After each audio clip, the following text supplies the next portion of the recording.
Goditja e parë e smundjes së zemrës, ose smundjeve të cilat e godasin zemrën, është dashuria e tepërt për dynjan. Kjo është një smundje e madhe. Kjo është një smundje e cila fatkeqësisht ndoshta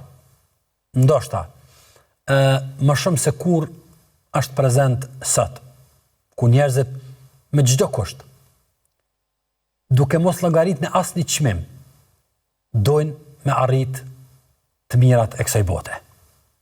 Sigurisht Allahu subhanahu wa taala nuk na ka privuar nga të mirat e kësaj bote, dhe të gjitha të mirat e kësaj bote na e kalon shërbimin ton, por jo në masën e dhënies së përparësisë këtyre të mirave të kësaj bote, sidomos në kurriz të humbjes së ahiretit dhe punëve të cilat Zoti është i kënaqur me to.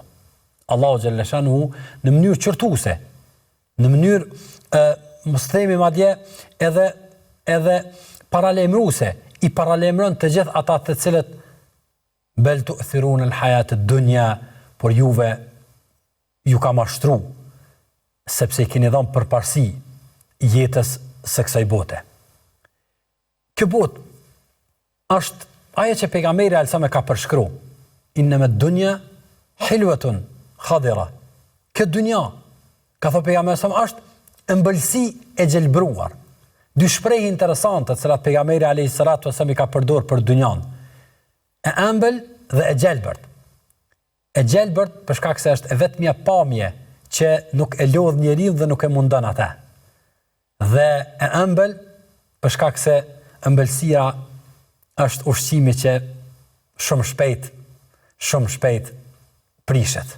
Pra duhet të ketë një kujdes të veçantë sepse shumë shpejt dëmtohet, shumë shpejt prishet. E pastaj pejgamberi më ka thonë, mas kësaj që Allahu a ka dhënë dhe këtë dynja e ka bërë të tillë, Allahu e ka bërë të tillë sepse jeni në sprovë se si po silleni me këtë. Çka po bani me dynjan? Si po veproni me dynjan? A është dynjaja ajo që juve ju kontrollon apo jo kontrolloni dynjan? A është dynjaja ajo që e mbysundon zemrën e juve apo zemra juve e mbysundon dynjan?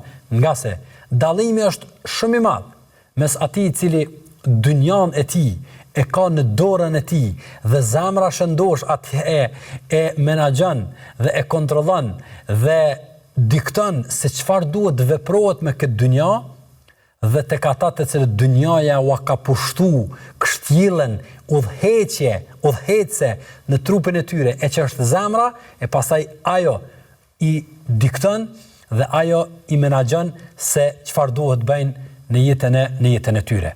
Kjo nuk don asnjë lloj mundi për të pa dhe për të vërtetuar gjendjen e njerëzve të cilët sot janë.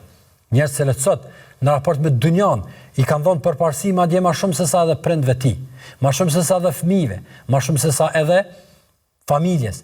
S'po flasim më për shoqëni, s'po flasim më madje shpesh herë edhe për të ardhmen e popujve, edhe për të ardhmen e një populli, njerëzit janë gjendje me e vendosur në rrezik për të mirat e tyre, për interesat e tyre, për dynjan e tyre.